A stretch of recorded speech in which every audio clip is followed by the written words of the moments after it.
Our moderator today is Roselle Lim, and she is the critically acclaimed author of Natalie Tan's Book of Luck and Fortune, Vanessa Yu's Magical Paris Tea Shop, and the upcoming Sophie's Goes Lonely Hearts Club. She lives on the North Shore of Lake Erie and always has an artistic project on the go. You can find her at Roselle Writer on Instagram and Twitter. And our author, Jamie Pacton, is an award-nominated young adult and middle grade author who writes swoony, funny, magical books across genres. The Vermilion Emporium is her YA fantasy debut. When she's not writing, she's teaching college English, obsessively reading obscure history, hiking, baking, or playing video games. The Life and Medieval Times of Kit Sweetly is her young adult debut, and her sophomore novel, Lucky Girl, released from Page Street in May of 2021. So as I was preparing for tonight, I thought about the importance of the message Jamie gives her readers in this book by encouraging us about discovering a spark of magic when we need it most. And then I came across the review quote by Allison Saff, the New York Times bestselling author of A Far Wilder Magic. And Allison said, Jamie Pacton will make you believe there is magic to be found around every corner. Such a fitting quote. One more thing that struck me, especially at this time of Thanksgiving thoughts and family memories, was learning that Jamie was delighted to announce that the Vermilion Emporium will be published in Italy.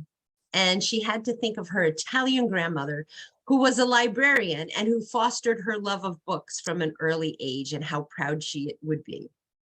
And so remember, we will have time for Q&A. Put those questions in there. RJ Julia and Wesley and RJ Julia are so grateful to have Jamie Pacton and Roselle Lim here in conversation today. I'm going to let them get started. Thank you. Thank you. Thank you. Let me grab something real fast. I want to show you something after that intro about my grandmother. So this is the book of fairy tales my grandma left me. Aww. And I used to read this over and over and over whenever I go to her house. And so this is my most beloved, oldest book. And she signed it and everything before she passed. But I love to I love to think of her loving this book. So she definitely was a huge inspiration, because this book was absolutely like one of my childhood, like just most magical spaces, you know. It's full of dark fairy tales and very, very strange, but it is one of my most cherished book memories in there. So anyways, there's a little grandma tidbit. But it makes sense to me because of the fairy tale quality, definitely, of this book. Yeah. I was going to ask you, what is, like, how did you come up with the idea of Vermilion Emporium? And can you give us like a one-line pitch as well? I know, on the spot, but I've been doing a lot of interviews lately, so it's okay. And I do have a finished copy here, so you can see how shiny pretty. It is. They put gold foil on everything. I'd say my one-line pitch is it is a whimsical story about two misfit orphans who meet outside a magical curiosity shop and discover the coveted and deadly secret to weaving starlight lace. So it's a loaded sentence, but it is full of twists and turns, but mostly it's a very cozy book, I like to think. And to your question of how I came up with it, I was just thinking about that. When I tell the story about how this book came to be, I like to think of it in different threads. So the idea first started on New Year's Eve 2018. I was sitting by the fire. I just wrote about this on Instagram. I was sitting by the fire. My children were sleeping upstairs. It was snowing outside. I was cozy, and I had just finished the Night Circus. And I was just in love, like, with that sort of magical, romantic, sweeping kind of book. And I just had one of those moments, like, I'm sure you do this as a writer, where you're like, you read a book and you're like, I would like to do something like that. And I'm not saying I've achieved Night Circus levels, but I just wanted to write a book that made me feel like that book made me feel, and to see if I could do it, and to see if I could find that story. And so that was kind of the first impulse, is just, I want to write this swoony, magical, dreamy book. And then after that, it took me a while to actually find the story. It came in little tidbits. So I read the Radium Girls shortly thereafter. And so then it became a bit about that. And then I read about magical lace, or not magical lace, about regular lace and how lace makers were kidnapped. into the French court in the 15th and 16th century. And so that went into the book. So all these things kind of came together. And then the title, actually, I stumbled across, there was a little store in the small town nearby where I lived in rural Wisconsin. It was called Vermilion Emporium. It was spelled differently. And I thought, wow, that's a great name for a magical shop. What if there was a magical shop? And then somehow all these ideas collided into this book, I don't know, some books for me at least like come together fully formed, and I know exactly where they're going, and I know a lot about the world. And then some books take some time to just kind of grow. And this one was one of those second ones, So I gotta ask this, because you mentioned that you had the idea when you're sitting there and it's wintertime and there's snow falling. Do you think that subconsciously looking at a snowflake and how it's falling and how a snowflake can be like lace, do you think that that may have some sort of like subliminal like message into? I mean, that's a really deep question. That may be giving me way more credit than I deserve. I think that I had never thought of that. Because I'm thinking, because you said that it was winter, right? And yeah, sometimes, it was. and you sound like a type of the type of writer that gets influenced and inspired by all of your surroundings, like by the people, the sounds, the noise. So that's what I'm thinking of. Like, yeah, that now that you mentioned it, like winter is when you thought up of this book, and I could think of this book taking place in like having kind of a wintry feel to it. Yeah, I definitely wanted it to have an autumnal feel and getting right towards winter. I don't know if I was maybe subconsciously thinking about snow, because what happened is I knew that like Twain discovered that strand of starlight. And then I knew it had to have I wanted this Radium Girls aspect, which means I can't say too much about like where the starlight comes from, but I knew that they had to make something with it, because I was thinking like manufacturing and Radium Girls. And then I was thinking about just in my mind how lovely starlight is. And I really wanted my girl to have a starlight dress. And so then I was thinking, what would that be made of? But I do like this idea of it having that delicacy of snow and like that sort of that very magical, unique feeling, because that's not far from how I imagine the starlight would be woven. So maybe on a subconscious level, yes. Because I'm also thinking about how the way that you woven magic in this world that you created, like it's really powerful, but it's also really delicate, much like, again, a snowflake, right? So yeah, I think that that's a very good point. I'm not sure yes, it is both a powerful and delicate thing. I was doing an event with Joan the other day, and we talked a little bit about magic and like when you have some books have very, very, very well laid out and planned out and well articulated magic systems. And some of those, like some of my favorite high fantasy books, exactly why like a spell would work in a certain way. And in this book, I wanted it to be a little bit more just kind of nebulous in that way. Like I know the rules, but some of the rules and things didn't end up in the book because I wanted to create that feel of just like of wonder, that we could find a magical book, that we could figure out how to weave this lace. So yeah, that was more about creating a mood, I think, than like, and I think that snowy sort of delicate thing captures that pretty well. So yeah. Well, and I think that I was going to ask you what your influences are, and you mentioned Radium Girls, and I definitely see it now, like in retrospect, having read the book.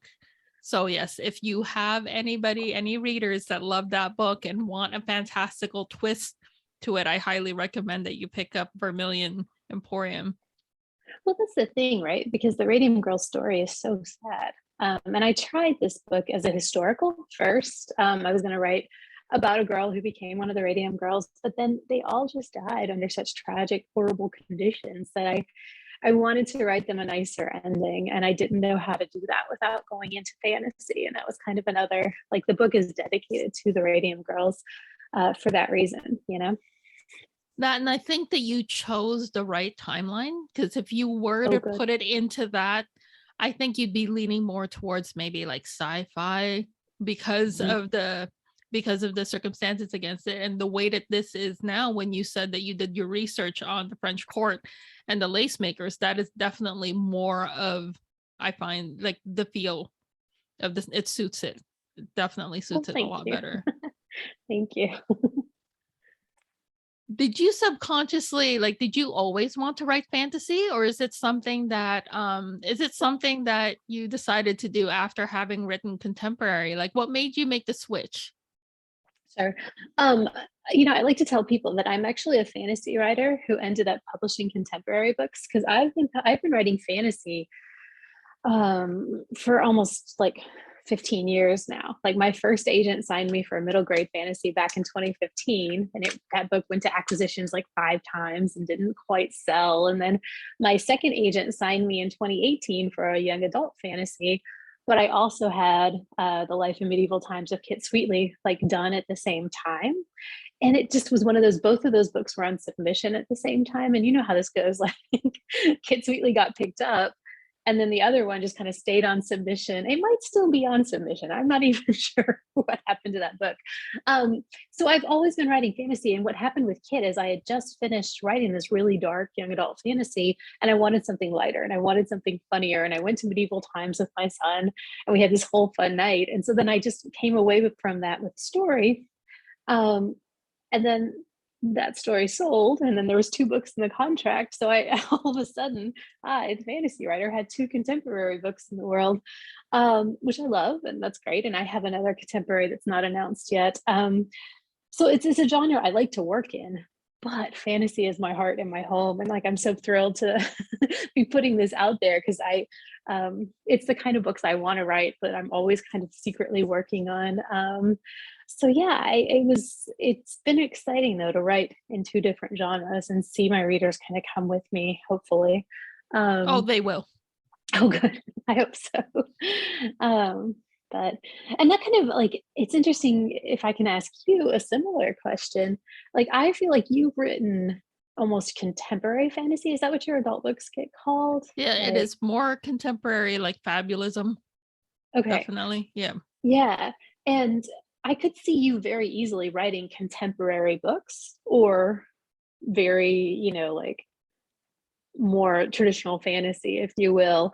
And do you find yourself drawn? And this is me knowing all your secret projects, but not giving any away. Do you find yourself drawn to one or the other? Like, would you ever write just contemporary or? I don't think I'll ever. I'm kind of like you, like fantasy. Sometimes when fantasy is your first love, it's really hard to get over, And the thing is, it's like I don't think I'll ever write like a straight up contemporary unless it is a short story.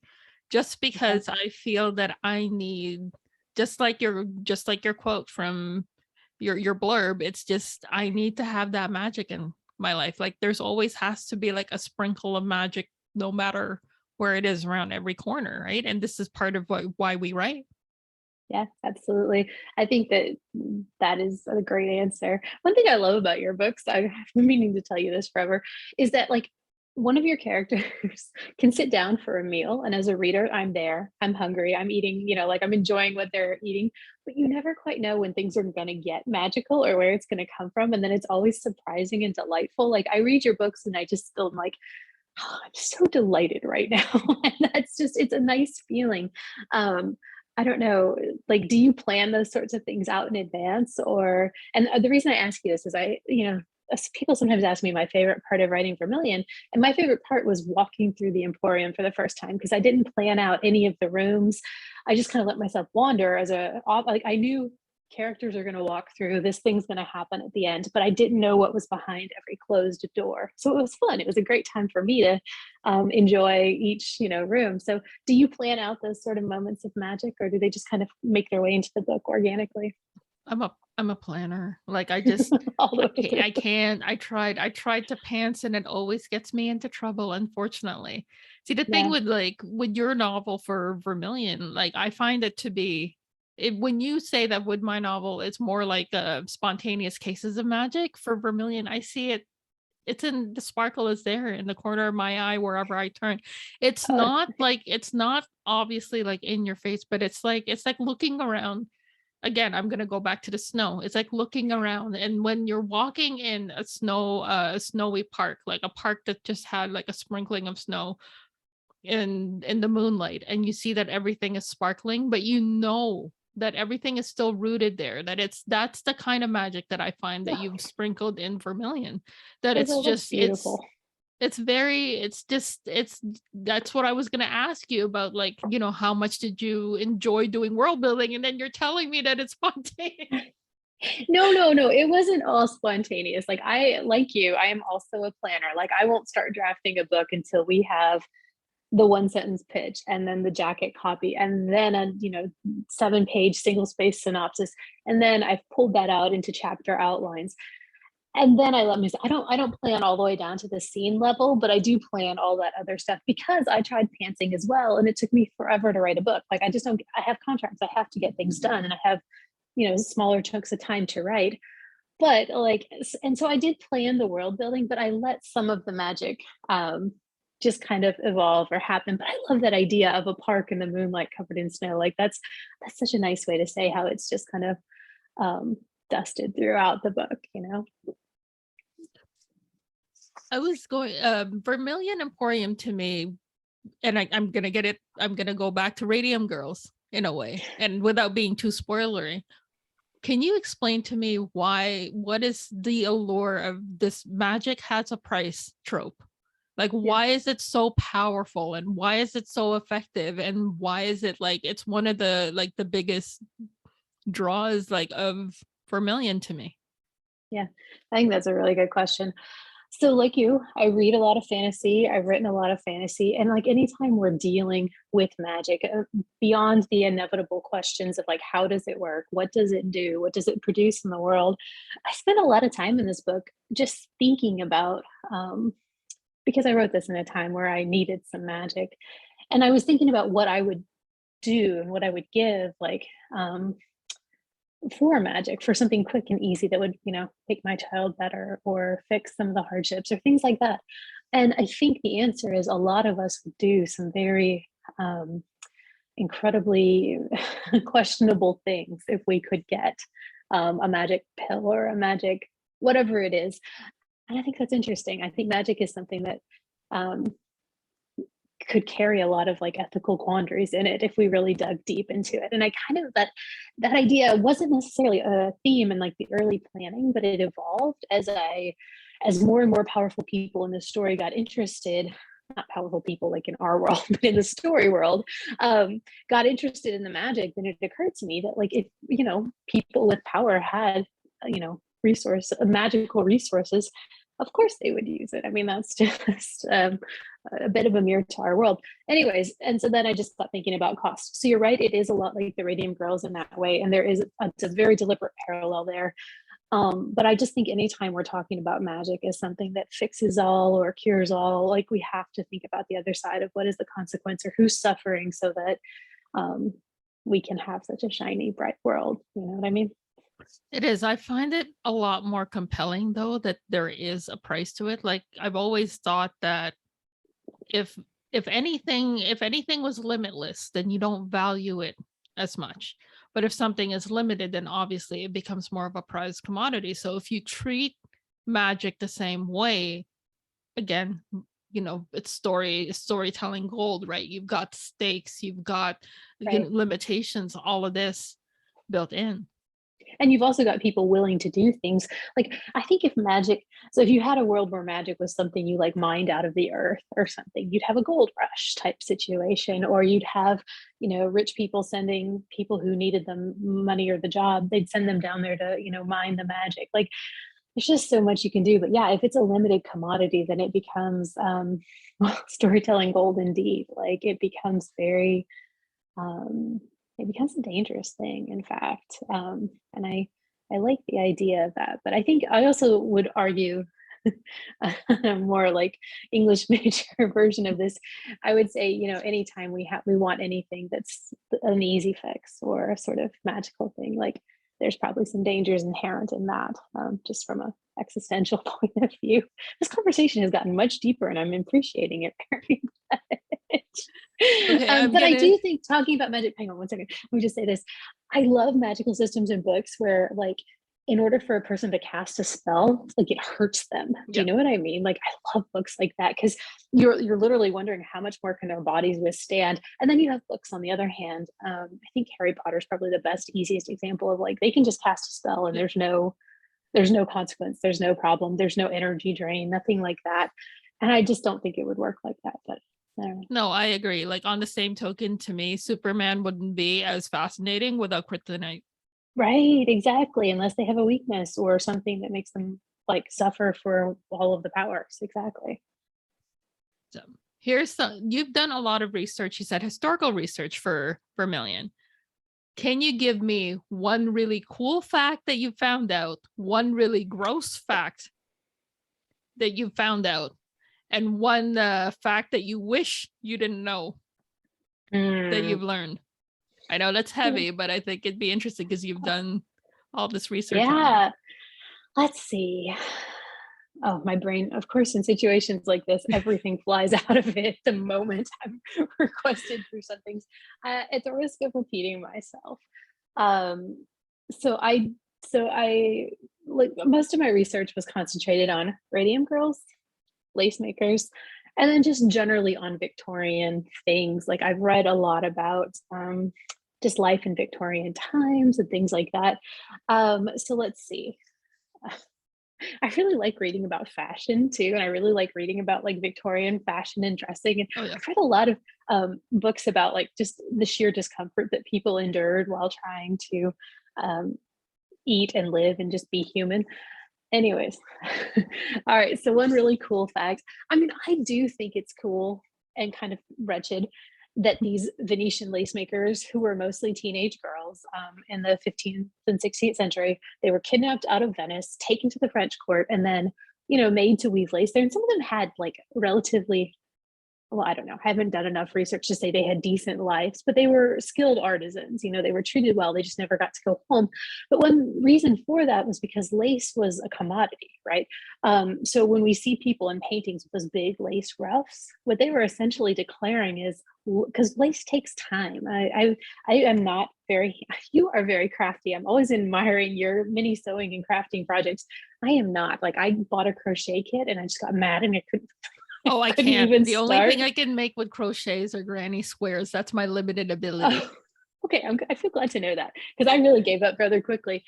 But I thought about teaching myself how to make lace for this book, and then I got like, there's no way. It takes so long and it's so detailed.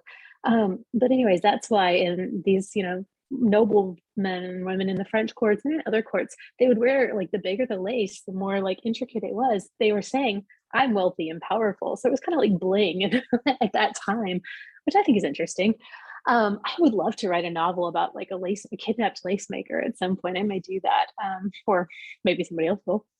I think there's a story there. Okay, so that's one interesting fact. One gross fact, I guess you said. Well, this is sort of outside the realm of the book, but there are kitchens in the book. I did a lot of reading on Victorian kitchens and foods and things like that. And I also read a lot about that in relation to like food safety around the time I was writing this book.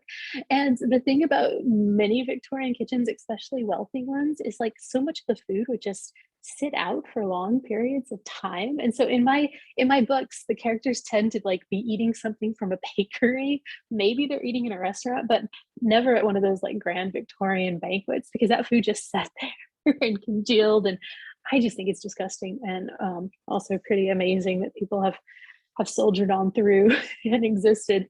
And a fact I wish I didn't know, but excuse me, sorry, is just about the real ways that the Radium Girls did perish, like the ways that the radium ate into their jaws and into their bones. And I mean, I wish that hadn't happened, and therefore I didn't know about it, because it really is like just terrible, painful, treacherous ways to go. So yeah, that was a hard question. I'm gonna have to come prepared next time for something like that, because I'm sure I have more interesting and more treacherous facts, but I just can't remember anything else right now. So in your research for Victorian, the Victorian times, there's this one series that I found that I was watching on YouTube, and it's a British one. It's where they eat through the ages. You have the host and the hostess. I don't know if you've ever seen it. I can't remember what the Haven't. name of it is, but they basically would have the diet and the pastimes of people at that time. And all they ended up doing is they did this through Roman times, through Victorian times, and they all ended up being super bloated I bet. I bet they were sick to their stomach. because of just the opulence of everything. Well, opulence or then not, but really what really strikes me, I really love, there's a book called The Poisoner's Handbook, and then the same woman, Deborah Bloom, wrote another book about food safety in America and how it took such a long time to actually come about. And so you moved from the Victorian table and the Victorian notions of like nothing needs to be preserved to the 1920s version of stick formaldehyde in everything and it'll be fine, to people saying no, we need to regulate that. Yeah, I will check out that YouTube series because that's interesting. It's very tongue-in-cheek and comedy, so I think you'd like the levity of it. Yeah, there's another series I love too. I can't remember what she's on, but there's a woman who makes clothes from paintings. Like she'll look at a painting of like King Charles. I'll find it for you because it's really cool, and it's chock full of fun facts that like have inspired story ideas, but also there's sewing and fashion, and it's very cool. So yeah, this is definitely for anybody writing historical fiction and they need to go down a rabbit hole. One that I would recommend, there's another one where there's this YouTuber who recreates realistic photos of historical figures from their paintings. That's cool. So they've done like Anne Boleyn and what she actually looks like, and it's and they do a modern day rendering, and it's so eye-opening. Highly recommend it. Yeah, definitely. I love that. And a lot of my stories start in history. So the first book that got me an agent was about 12-year-old Marco Polo and like his secret history in Venice growing up. And he was a magician too. And that's what got him started traveling. And like, so I read a lot of real history, and then I just kind of embellished in places where there were gaps. And so similarly, I have a friend, one of my best friends is a historical novelist. She writes very thoughtful, beautiful stories about World War II. And she has a new one coming out about the Dutch resistance. And she had to do so much research. She had to go to the Netherlands. She had to, make sure her timelines lined up in the book with like World War II timelines. And I find as a person who writes fantasy novels, but is inspired by history, I have a lot more wiggle room for sure. I play like, here's a food fun fact or a dress fun fact, and that can go in my book, but then we can also play around with it a little more. And I appreciate that like room to just have imaginative space for sure. I'm not sure I could do an actual like strict historical novel just because, you have to follow a timeline. I'm going to ask you questions now about our couple, Twain and... Oh, yes, please. Okay. So do you think, like I've read the novel, and when our readers will eventually read it, you kind of left it a little open-ended. I would love to hear. I've been bugging you. I think I did bug you at one point saying what happens afterwards. How would you describe their relationship? Other than obviously attraction. Well, during the book as well. Like there is like the physical attraction there. And it's definitely like Quinta being a little bit more in the driver's seat than Twain. But yes. Yeah, I think these two are so incredibly broken, the both of them, and so used to being hurt or abandoned or used to surviving on their own, that when they find each other, it's just a pleasant at first. She's really annoyed at him and she's very standoffish and he's very charming. I was telling someone the other day that I would love to write a book that happened like 6 months before this book so that you could see Twain for like how actually charming he was when he was playing music and, charming girls. By the time we get to the start of the story, his brother has recently passed, died tragically. He's ready to get out of town. She's desperate to find like her magical legacy. And they just meet each other in this moment, a sort of in-between space that they weren't expecting to meet each other. And there's a quote on the back of the book that I just love. Some people find their way into your secret self the moment you meet them, or the moment you met them, and would stay there if you allowed them to. And that's kind of it. They both just kind of surprised each other, were a little bit more honest and real with each other than they had intended. they almost died together several times, and they were like, you know what, let's get dinner. That sounds nice. So in the book, I think they find that they are very good companions, that they are like, no one else could really understand what they were going through. And so circumstances have brought these two, kids together basically. And then they decided to stay. And then by the end of the book, they are very delighted in each other. They've been through a lot. And yeah, I like to think I won't say much more what happens at the end of the book, but I was just thinking the other day, because book 2 for me, The Absinthe Underground, takes place 25 years later. And I was like, man, I should have a little, like, they just walk past the Vermilion Emporium and there's, like a bunch of grandkids or something playing outside, or I don't even know, or there's cats everywhere. But yeah, I do think that they found each other at exactly the right moment. And I think that happens sometimes in life, and then they fell quickly. Does that answer the question? Tell Ashley, write a short story, put it in your newsletter. Tell Ashley, Right? This would be great. Yes. I will tell her. I might do that. Exactly. I think I do have a short story that I was going to put out there, but my team was like, just wait until the book comes out so people have a chance to read it. And I was like, that is a good plan. So I will tell you that book 3, if I get a book 3, I haven't finished that proposal yet. I would love to write about one of the side characters, Chloe, and like what happens to her and her time traveling adventures and things like that. But we'll see. It's sort of still nebulous in my mind. I'm working on a plan for that. I'm going to quiz you now on your writing process. Okay. You said, okay, so you're very much a planner, right? I am. Yes. How do you reward yourself when you hit milestones when you're writing your book? That is a good question. And you are actually my inspiration on that, because I frequently see you posting on Twitter about like, oh, I got through this, so now I get to do this craft or do this thing. It's mostly eating. That's a good plan too. I also like to reward myself. Oh, you can have this extra cocktail or this. Yes. I don't have a set process for rewarding myself, but with that said, I do love to go out to dinner, and I don't know, like I definitely, like, do you reward yourself for like a chapter finished? Or I tend to, like, if I finish a draft, then I'm like, oh, this is great. But I don't do it necessarily for every little milestone. I will, whenever I sell a book, I buy myself a new purse. So that's like an exciting thing I do. And now it's really cute. Like in my closet, I've got like a whole little shelf of like 5 purses, maybe 6. Well, that's they're cute, like, though. yeah, and it's a very tangible thing. Like I have another friend who buys jewelry for herself when she sells a book. Do you do something like that? For me, I have to reward myself during the 65 to 75% mark in every book, because that to me is I think I'm gonna die. I can't finish this book. I need Right. something, anything. Give me a fuel, fuel to go on, because for me, that is like where I get, like where it hits me, like the first wall hits me. That's great though, that you can get through the midpoint and then like, but it is right after that, I would be like, I need Popeyes. I need some Popeyes.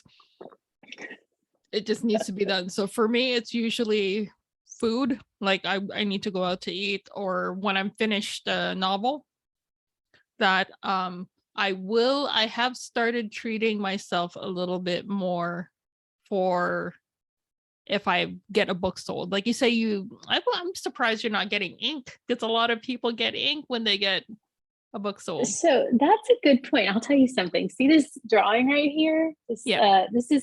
So that's kind of like a Zendaya and Joan of Arc hybrid that I got. So I commissioned that when Kid Sweetly came out, and it was May 2020 in the pandemic. And I have like the black and white line version of that I was going to absolutely get a tattoo of. And then 2020 hit, and we basically locked down for the whole year. And then 2021, Liam got sick. And so I just haven't like had a chance to do that. But I love tattoos. So I would love to get that's what more I figured that you would get. Yeah, because I Yeah. know so many people who, if they get one, like it's a physical, like I like the idea of tattoos. I really love it, but I'm commitment phobic. And the idea that it's something is permanent, like just kind of drives me a little. You could put like it on your lower back so you couldn't see it all the time. But if it's in my lower back, it's gonna get named that certain, Right. That's true. that's True. that certain tramp, you know what I mean? Like Yeah, I do know the what you mean. stamp. Yes, the Yes. stamp name. So I can't. Yes. So, but yes, I really love, I love tattoos just in concept. I probably, the closest thing that I would get would be those temporary ones that you can put on. But yeah, I'm like so commitment phobic that I legit almost ran the night before I got married. What? Roselle? Does your husband know this? Oh no, he knows. He had that look in his eyes of, oh my God, I paid for the wedding. Please, dear God. Please don't go. Oh my God. But yeah, it's just a quirk thing. I'm working on it, getting. Yeah. Which is interesting because you're a writer. Well, I don't know. You have to commit to a book, right? And then you have a contract for it. But then I guess once you're done with it, you can just put it aside and move on to the next one. So do you find that is stressful as a commitment phobic person, or? It isn't. That's the thing for writing for me. Do you write better under deadline, or do you write better? See, that's the same thing for me. Yeah. Like if I know I'm getting paid for this and it makes me more motivated to finish and get it done on time rather it feels like a job at that point. Yeah. But it is like it's a glorious job that we have to be able to write books and magical books of our own, right? Yes, exactly. But I have this, so in my desk I have, here's the books under contract. I think I took this from you too. Here's the books under contract. Here's the ones I'm planning out, and then here's just like other ideas that I have. And the ones under contract, it's easy to sit down and get those words down. The other ones, like I do find myself just kind of like, oh, well, maybe I'll do this today, or maybe I'll just go watch TV or something, because it doesn't have the same imperative, like you have a deadline, this is sold. Yeah, I don't know. And I do like to sell things on proposal as well, so that I can know they're going to be a real book, and that just helps me focus sometimes. But have you ever gotten extremely stressful during deadline where you pushed every family member aside and basically got a hotel room and stayed? Like I asked because I know so many of my friends who have managed to do that if they are under deadline, they will physically go away to write because they need to have that isolation to get it done. Like I haven't. I mean, I've gone away like when I was working a couple of years ago. I have like gone away for a night to a hotel or something, but in just one night, I think I maybe can do 8,000 words or something across like a little, like I do Jessie Q Sutonato. I just saw her tweeting about how she went on a retreat weekend and wrote 40,000 words in one weekend. I can't do it was wild. I can't do that either. But she put out her entire like method for doing it, and I think she has a lot of books under contract always, and I love her books. But yeah, that to me sounds miserable. A good day feels like 2,000 words. And I can do that in my house. Like my child now is old enough that like he'll go to school, and so I can do that during the day. But I don't know. I would love to do a retreat weekend or something. That sounds fun, but I would almost love to do that and hang out with my writer friends, not actually write. Yeah, I did that. I was supposed to get work. I was supposed to get work done. What did Rosie do? Eat the whole time. Just eat and talk. Eat and talk. That is not a writer's weekend. That is getting together with your friends just to eat and talk. So no. That sounds great.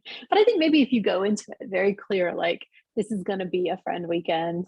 No, I went with Judy. I went with Judy to Vancouver. I went with Judy to Vancouver. Judy Lynn, who wrote Magic Steeped in Poison. I love her books. Yeah. And Judy and I are terrible because we would be walking around like we would be those people with their faces right up against the glass, checking out the menu. But after we just ate, we're like, oh, this one looks. That's amazing, though. That's like a pleasure in food. Did she get any writing done? Yes, I'm the only one sitting there going, okay, I'm just gonna please these two by pretending to type into these. I can't. Like I get like horribly, unfortunately, I get like the Doug syndrome from Up, where I get horribly the squirrel. I get horribly distracted. Right. And So if you're at home though, do you sit down and work for like a certain amount of time? 2000, 2000, like you, 2,500 is usually a good pace for me because I still edit. I can't be one of those people who, those the typewriters that they have where you can't look and go back, you just keep typing. Yes, those. I can't do that because I compulsively have to go back and edit because I know I can see I need to look up and like I edit while I'm writing.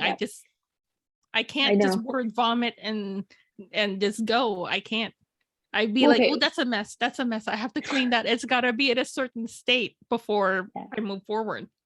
Well, the thing is about that, I had one of those and I had to get rid of it because I was so stressed by not being able to see what I had just written. So I know what you mean.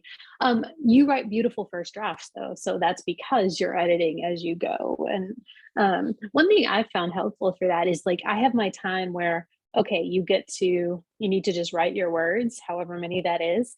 And then you can go back later in the day in like a different session. So take an hour now and then take an hour later and go back, but don't be doing them at the same time. Like that's how I've tried to help myself move along, just so that I actually hit word counts, but then can go back.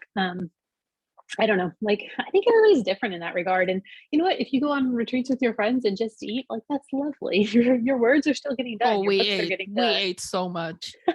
It was hilarious. It was because Judy and I would look at the menu and go, we want to, and then the food would come and then the waiter would look at both of us, just you two. I'm like, yep. Just for us. That's amazing. I mean, I see that love of food in your books and it's wonderful. Like I'm always telling my husband as I read your books, like, oh my gosh, listen to this. We need to go get this kind of food or try and find the best like middle of Wisconsin approximation we can find. Oh, no. It'd be hard. It would be hard, is correct. But I'm going to bring up something that you mentioned in your bio, which is video games. So what would be one, what are you playing right now? And two, if you were to find a video game that is a great comp to Vermilion, what would it be? Let's see. So I can't play, I get really motion sick. So I can't play anything where like, even if I'm sitting with my son and he's playing Spider-Man or Pokemon, I get really like, cool. Oh yeah. My husband's playing Call of Duty right now in the other room. I like cozy games. So I love cozy like management games. So I'm playing Potion Permit right now, which is like you've just moved to a little town and you're the apothecary. So you have to go gather ingredients and fix your cauldron.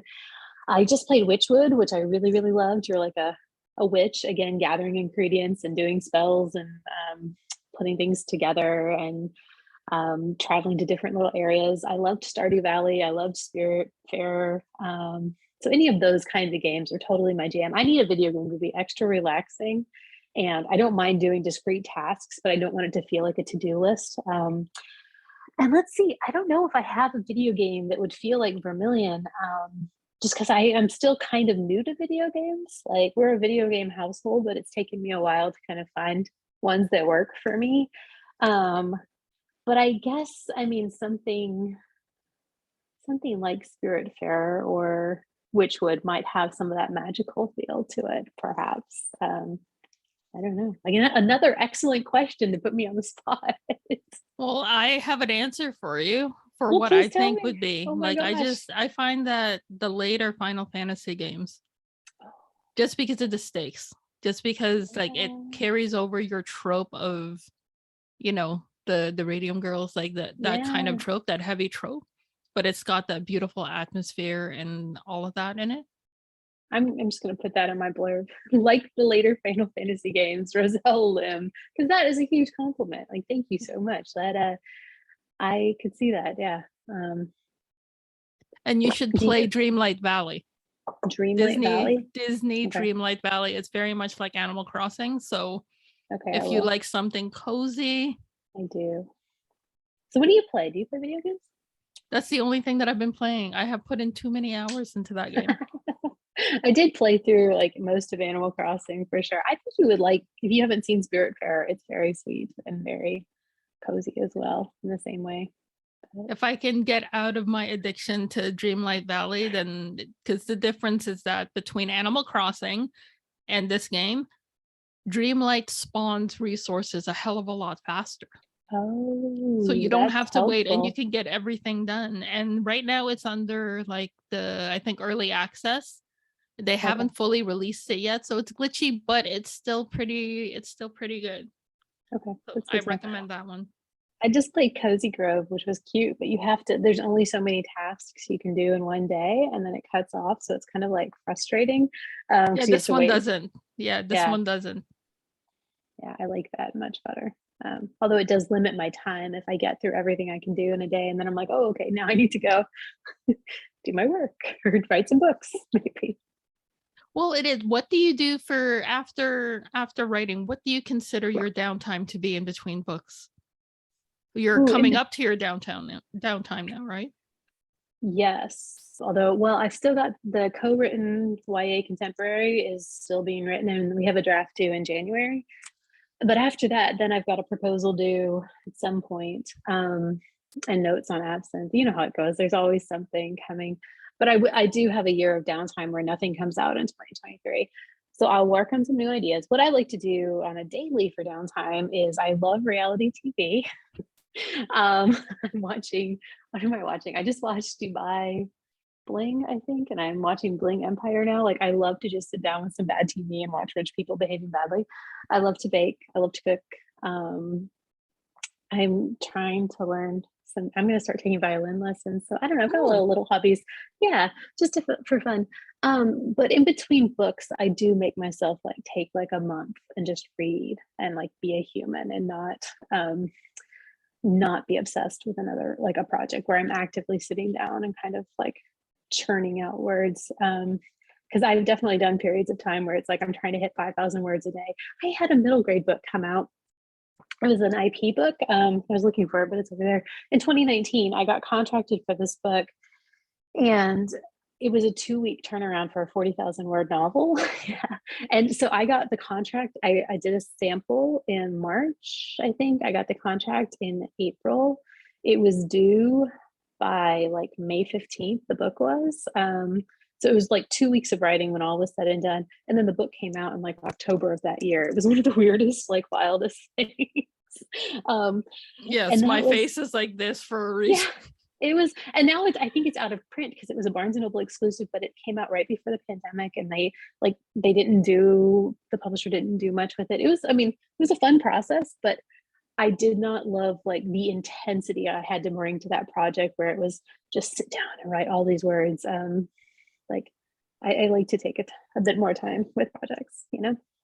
I would be like the donkey being tried to push towards water because I don't know if I could write like 40,000 words in Ooh, two. yeah. I can, but I can't guarantee the quality of what word Oh, vomit that yeah. I'm gonna come out with. But Right. That's exactly it. goodness, that is a lot. Yeah, it was the whole thing. I see these people on TikTok though who will, I mean, I guess, you know, there's the nano people who write 50,000 in a month, which is fine. I think that's doable. It's just not great for my like my own mental health and like my stamina as No. a writer and stuff. So yeah, I don't know. Do you write like, is it 1 or 2 books a year, or do you shoot for like just one? This year it's one, I'm hoping 1 to 2 books a year because I need to have to recharge. I have to travel, and this is probably something that Oh yeah, you also can relate to. It's just I want to be able to go somewhere different, to be inspired by the location and see yeah, the people, the atmosphere. It's like I'd love to do that, and I'm going to make it a bit more of a priority going forward to be able to travel to like fuel my books. yeah. That makes good sense. Where do you want to go? I want to go back to the Philippines, take my family Yeah. back there. My daughter's never seen it, the country, and definitely wanted that would be a Philippine Japan trip. That would be amazing. Yeah, that would be a big trip. I don't know. It's gonna take a while to save up for that. And It's like a 3-week trip too. Like you have to oh take yeah, some you have to time to take actually go. Yeah. it would definitely be 3 weeks Yeah. yeah, it's got to be more than 2 weeks just because of the plane fare alone. Right. Exactly. I mean, where would That you want to go ideally? I want to go to Scotland. That would be my first trip. That's on my list too. Right now, when it's like 17 degrees in Wisconsin, I want to go to the Caribbean. But like I'm always like watching TikToks of Scotland or Edinburgh in the snow. I want to see the nature there. I love water, big water, so I want to see the lochs and then the ocean. So I would think I would start at Scotland. I keep seeing videos about Switzerland, so I'd like to go there. I'd like to go to Italy. I have traveled, but I haven't traveled very much recently. So I'm just Those ready are to future get going. books. I'm thinking those are all future books waiting for you to I be would waiting to love be written. that. I just saw a travel show about Croatia, and it was stunning. It's So beautiful there too. Have you been? I haven't. Nope, I haven't. I only managed to get to London and Paris before the panini hit. Right. Yeah. I've been to the Netherlands. I've been to London, but I've been to Canada. So really not as many places in Mexico and the Caribbean, but yes, travel is a good new goal, I think. So I loved, by the way, though, what you did with travel and Sophie Go's Lonely Hearts Club, like with the parents who have to travel all the time. It was like, oh, was that a commentary on anything, or was that just It's more like I knew people like that growing up, that gotcha. there are people who travel for the sake of having a stamp on their passport, meaning Right. it's a status situation. But there are also people who travel because, like us, who do it for a job, that need to be inspired by going to a new place and learning about a new culture and looking at everything from a different lens, because that's basically what you do when you're writing, right? Like just a different perspective. And yeah, like I knew people who traveled or went into debt just so they can say they've been somewhere. Oh, hi, Kathy. Hi, Kathy. Hello. This has been such fun. We are so fortunate to be a part of such a fun conversation here. We're going to sneak in just a couple more questions before we have to wrap it up. So one of the things is you've got us hungry thinking about food. So Jamie, we must ask you, what food matches best with this new book, Vermilion Emporium? Oh man, let's see. Oh, Roselle's going to ask. I know. I got an answer for you, but you got to answer for your book. I'll tell you. I was just in Connecticut. We're in Mystic, Connecticut, and there's a bakery there that's run by somebody who won the baking championship. I think it's called Sift. So we were there in Connecticut for this aquarium, and my son got an almond croissant, and it looked more like the like Wisconsin cream puffs, but imagine like an almond croissant, but then with this like almond whipped cream in the center. And I feel like this book is like that. It's this decadent, delicious, multi-layered pastry that you remember. So yes, Rosie, what would you say? I would say like a caramel tulle cookie. Oh, which is like a lace, like basically lace, crispy, delicate, but like just packs the flavor. Wow, wonderful. And a question for both of you. You've talked about what you read and read and so forth. Is there anything that you're reading now, or any books recommendations that you have? We'll start with you, Jamie, if there's just anything that comes to mind. Sure. I wish I'd had it on hand. I just finished Roshani Choksi's The Last Tale of the Flower Bride, which was an incredible book. Absolutely stuffed full of just beautiful lyric sentences, and it's a fairy tale, and it's dark and it's strange, and I can't stop thinking about it. So I just read that. I'm reading Legends and Lattes right now. If you want like a cozy, feel good book, I'm enjoying that too. And then I just finished listening to Joan Hay's Strike the Zither, which I had read before, but I hadn't read in its full finished version. So, and that is an absolutely twisty, interesting, wonderful book. Wonderful. Yeah. Roselle, any additions? Just one book that I blurred that I absolutely love, and it is The Love Con by Sarah Sia Glass, and it's a romance novel. If you love cosplay, it's definitely something worth checking out. That sounds amazing. Thank you. Oh, can I add one more? Of course. I just read, what was it? The Very Irregular Society, or The Very Secret Society of Irregular Witches was one of my favorite reads this fall, for another cozy, witchy, romantic story that It's a kind of about a magic school, but it's just a grumpy librarian. And I read a lot of romance too. Yeah, it was great. Wonderful, wonderful. And then last one that we will just wrap up with, Jamie, in case you have anything else that you can tell us about your 2024 YA books. You know, you've told us bits and pieces throughout. Is there anything else about the process or planning or anything else you can share with us or the audience as we wrap up for today? Sure. Well, that book is, okay, so it's called The Absinthe Underground. It does take place 25 years after the Vermilion Emporium. There's a cameo from one character. It's the same city, but it's going to feel like a different story until you get to the latter third of the book and you're going to be like, oh, wait. So you could read them independently. It's a sapphic friends to lovers book about two roommates. One's an artist and the other's a writer. Oh, they just love it. These two girls love each other so much, but they don't know it. And one of them gets pulled into this nightclub, the Absinthe Underground, and they meet a very real green fairy, since Absinthe is called the Green Fairy, and they're tasked with stealing something from a magician's house. And so that book is inspired by my love of like these posters and the Toulouse-Lautrec posters, and an art exhibit I went to like 10 years ago. I finally found the story for this book.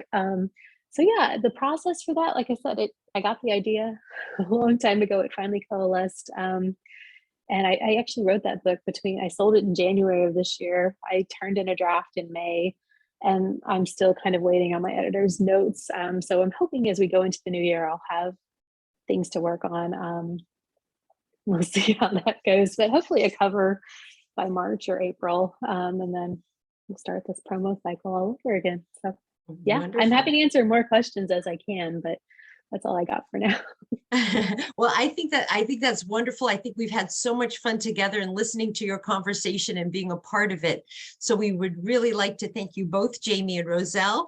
And I would like to say to our audience, please consider purchasing your own copy tomorrow of the Vermilion Emporium from R.J. Julia or at Wesley and R.J. Julia bookstores in our stores tomorrow. You can pre-order with the links that have been sent to you in the chat box. And thank you everyone so much for joining us, R.J. Julia and Wesley and R.J. Julia tonight.